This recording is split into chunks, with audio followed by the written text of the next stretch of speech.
Okay, so I'm going to show you how to stain your F-holes. Oh, what was that? It's the ghost. There's a ghost. It's probably the wind, but there's a ghost that lives in this house. I swear. Because in the recording studio where we're recording, and you can actually hear creaking footsteps, right? I'm not kidding. Anyway, we are staining F-holes. So, in the previous video, I actually got into big trouble because I was talking to this camera. But this you can do blind, you know. This is very easy. And I am trying to decide. The reason I got in trouble is that the varnish was too thick. So I ended up getting some kind of inconsistencies, you know. And you know, I was changing records and making jokes. When you do this, you need to be really careful and serious about what you're doing and pay attention. But as you can see, it's gorgeous. It looks so nice. So I would manage to fix those errors. And look at this wood. I mean, this is just no color, just shellac. It looks so cool. I mean, I could not sleep last night. I was up till 5 in the morning. I couldn't sleep. So I'm also doing no alcohol. When you varnish, I don't drink any alcohol. Believe it or not. There's going to be some people who are saying, you lie. But no, we're completely no drugs, no alcohol when you varnish. Just because you need to be sharp, you need to be crisp, and you need to be poetic. So no more records, no more messing around. We're going to stain our F-holes. And then we're going to add a patina to the top. Because what I want to do is, this is a good question, like, you could just leave it. Look how nice brown the cedar is, right? But the thing with Sapele also is that Sapele tends to get even darker with time. And I noticed that on the naked lady over here. You probably can't see her very well. She's obscured by the poster. But this big slab, I noticed when you cut it, when you start carving, doing Holzschnitt, it actually starts to oxidize and get darker. So I want to match the color of this with this. But anyway, let's start with our F-holes. So I basically just have Van Dyke Brown from Van Gogh. He appears to have, how many ears does he have in this? Well, I mean, they're not showing one side of his head. Anyway, enough jokes. Let's do this. This is just Van Dyke Brown and lavender oil. That's all I use. So, actually there's a little magnesium oxide on my brush. And this in the plate is actually magnesium oxide. So, you can see it's pretty kind of close to the Sapele. It's just, but in the duck, it's just Van Dyke Brown and lavender oil. And it's a nice thick consistency, like I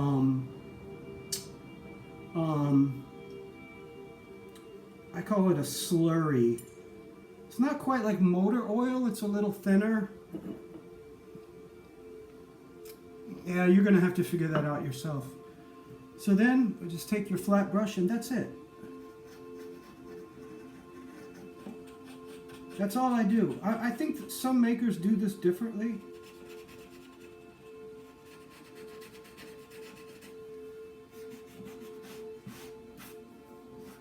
But you want to make sure that your plate is completely saturated, because if you get any paint onto the wood itself, it will be black.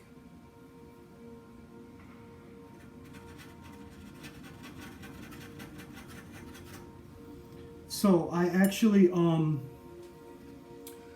the trouble that I got into, I ended up deciding to widen the F-holes. So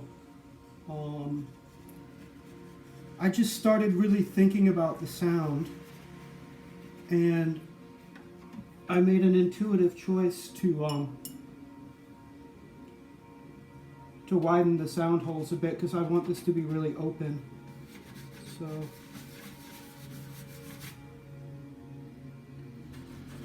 And again, I was looking at the instrument in all forms of light. You want to look at it in sunlight. You want to look at it in lamplight.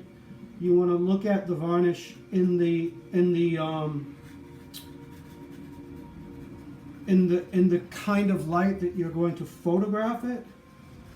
Because what is the most important thing? What is the most important? What is the real color? The real color is the color. The real color is the color that the customer sees when they play it. But, so my plate is saturated. I can just, the color will not stick to the plate. Be careful on that, right? So I'm gonna roll because this may take a whip. That's how you varnish your. I'm sorry, varnish, not varnish, but stain. And it just looks nicer. That with cedar, I don't. I don't think it matters. But another thing you can notice is that now that it's covered in varnish, it's much more reacting to touch. All good. These are all good things. All right, so let's. I'm gonna make. This is a little scary. I should not even be making this video. But let's do it because you can always strip it, and I think that adding alcohol to wood is a good thing, as long as you don't do too much. Because if it gets too wet, the wood can actually warp. So this is just pure magnesium oxide and whatever was on my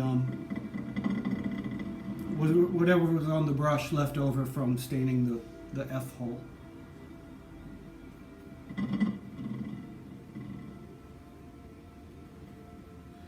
Right, so it really doesn't matter. I'm trying to get all these little globules dissolved. But you see, you got this like nice thick slurry. This is really thick. And then I'm just gonna add some like Van Dyke brown because I don't want it orange. I want it the color that the Sapele is going to age to. Does that make any sense? It's going to oxidize under the wood. So it's going to be a dark, dark, dark, dark, dark red. But that's okay because look, we've already got brown with cedar. We love cedar. And also, oh my God, this instrument smells so good. It's like cinnamon and cedar and cigars and so just a little bit of black. I'm sorry, Van Dyke brown. I generally don't use any black except for like patina, dirt. And what we're doing is sort of a combination of patina and dirt. So let's check it on a paper. Oops. Check it on a paper towel. It's kind of hard to see. This looks a little bit dark to me. But let's see what that looks like here.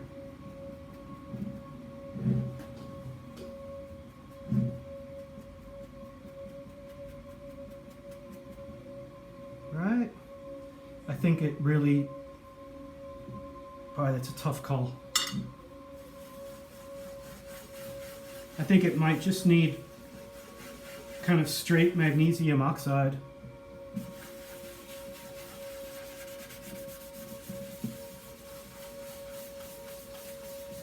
And the thing is here that like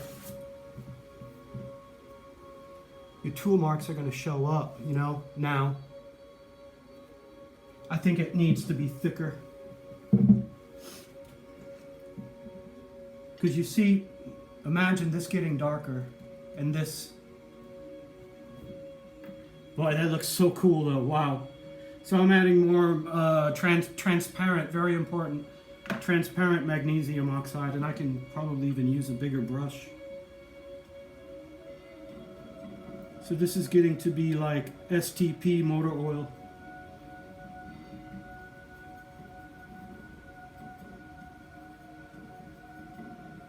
I hope there's not some kind of YouTube copyright thing. This is like slowed. You know, I cannot work in silence. It'll drive me crazy. Plus, there's some terrible concert downstairs. Boy, they're terrible. The guys are just terrible. I mean, not as bad as me, but, you know. Anyway, yeah, so.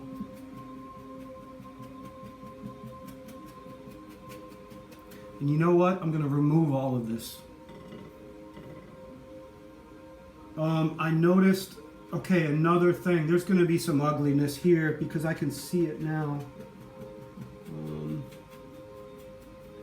Another thing is when you're working with cedar, if you're working with cedar, you want to go really thick. This is 7 at the sound post, and I looked with a mirror. There is not a sound post patch in there. It's just 7.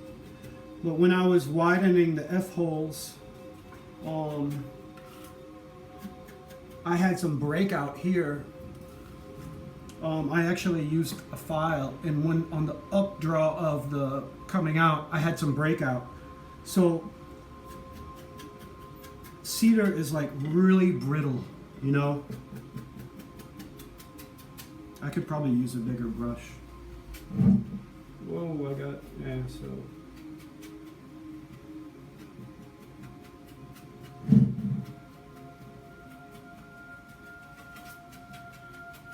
Yeah, let's get a bigger brush. This will take forever.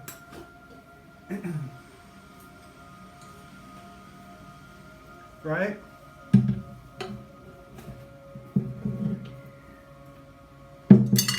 Because I'm not, this is all going to be removed.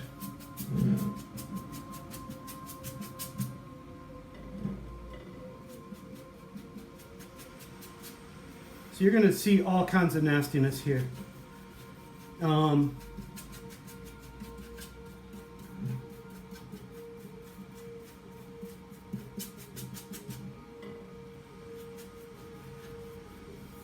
Because this, I mean, everything I do is kind of rustic, you know.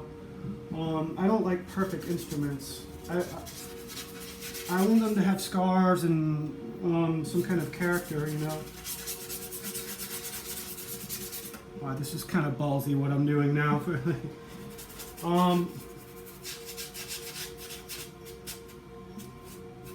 Yeah, I want to avoid this dripping inside too.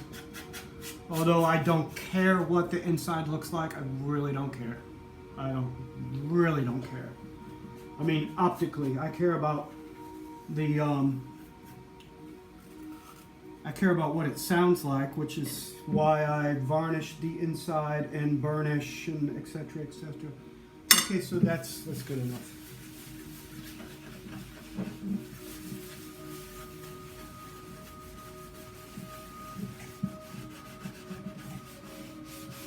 It's just magnesium oxide. And look, how close is that? How close is that?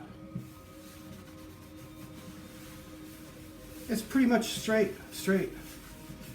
Have no idea what this is going to look like.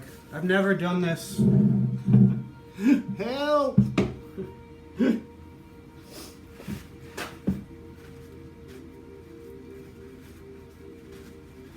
I mean, see, I've never done this, but I got a general idea.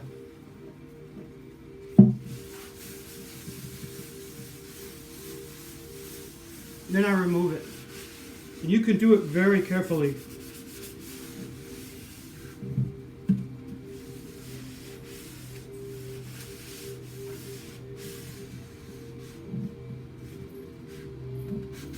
You want to be careful not to get any on the fingerboard. And I've actually sealed the fingerboard with beeswax and polished it. Polishing is like an apprentice should do that. You're doing 2,000, 5,000 over and over and over and over and over, and that actually makes it hard. it makes it harder.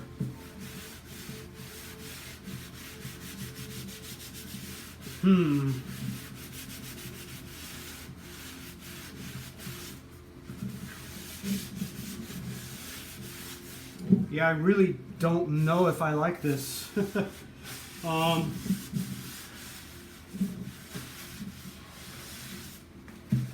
I mean, it looks more like the mahogany, but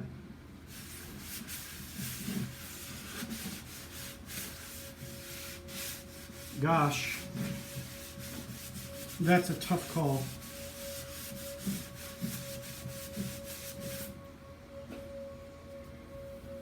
So how do I match that color? It's closer. Yeah, you know what?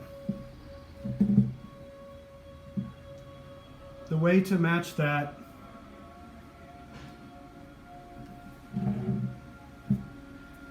is to let this dry the way it is and then do it in the oil varnish, because this will get oil varnish. Right now we just have alcohol varnish.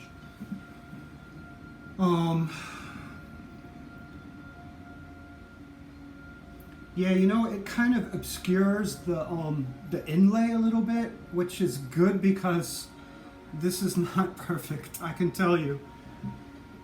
Nobody's perfect, right? I mean, it's funky, but I just invented this, you know. In the back, I invented this crazy stuff. You ask me, what does that mean? It means nothing. But I like it. This is a really tough call. But oh man, it's responding. I think they also love lavender oil. So I think actually what I'm going to do is strip this and do it again.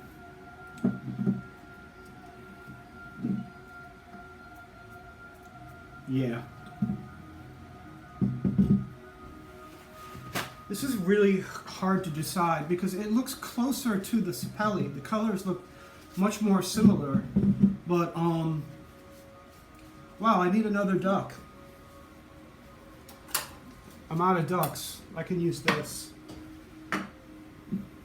This is just extra alcohol from, I use 99.9%.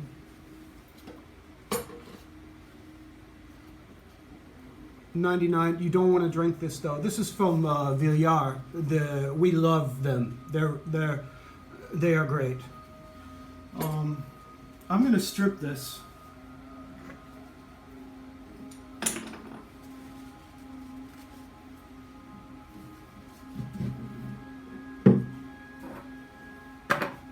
Close your containers.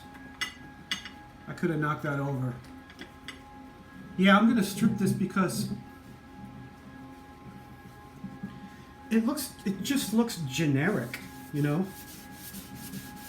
It looks like a generic, so now, oh, yeah. I can feel it reacting to the alcohol, I'm telling you.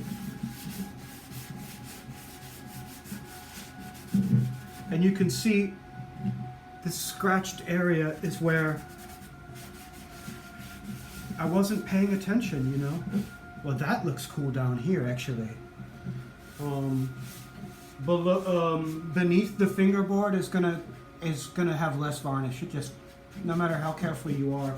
And that was one of the issues yesterday, is that I was talking to the camera and I wasn't paying attention like I'm doing now. So, wow, this is really tough call. I think what I'm gonna do is strip this and then do it again. And then strip it, and then do it again, and strip it, and do it again. And I won't waste your time with that. And then I'm just going to do oil. The best varnish in the world from Jose Carteria, the great violin maker. Buy his instruments. Yeah, that's what I'm going to do. I'm going to strip this over and over and over. Being careful not to drip alcohol on the inside. And with each time I do it,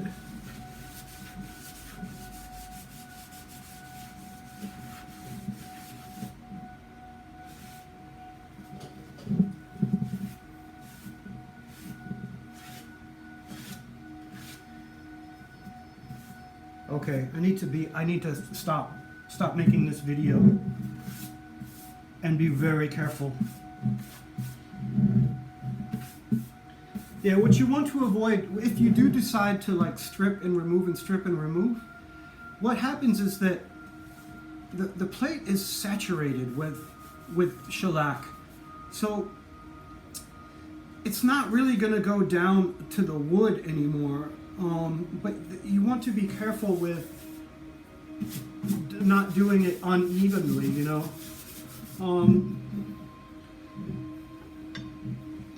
Here, yeah, so here you've got, this is like a little, you can't see, it's like a little square spot, so yeah, I'm going to stop doing this video because I really need to focus, but now you can understand the process. You're trying, and will be the same for cherry. Let's say you have it won't be this hard. Imagine trying to do sapele with a white plate, you know, like this. This is also a gamba, but imagine that, you know, this is white. This is actually like a year old, so it's actually turning brown, but yeah, some newer wood. This is, anyway, you get the idea. But the question is whether to do patina on the black wood, because the black wood is it's not really black. It's kind of brownish orange. So yeah, I mean, what should I do? You know, you're gonna have this issue when you're doing cherry, when you're doing willow, your alternative materials, unless you just want to be a chump and use maple and spruce for the rest of your life. You could do that. There's nothing wrong with that. You could use flame maple for the rest of your life, and like no one's going to talk about it. No one's going to criticize you. So, but that's basically the process. That's the process for this instrument, but it's going to be different for every single one, and it is really hard. It is really hard. You can ask anyone who's used cherry or walnut, or well, not many people use walnut, but actually the next gamba is walnut, and I'm really excited about it. It will be this. I mean, how do you match that with white? You know, it's really hard. So I'm gonna have to stop and focus, but I wanted to help you. Matching color. Good luck.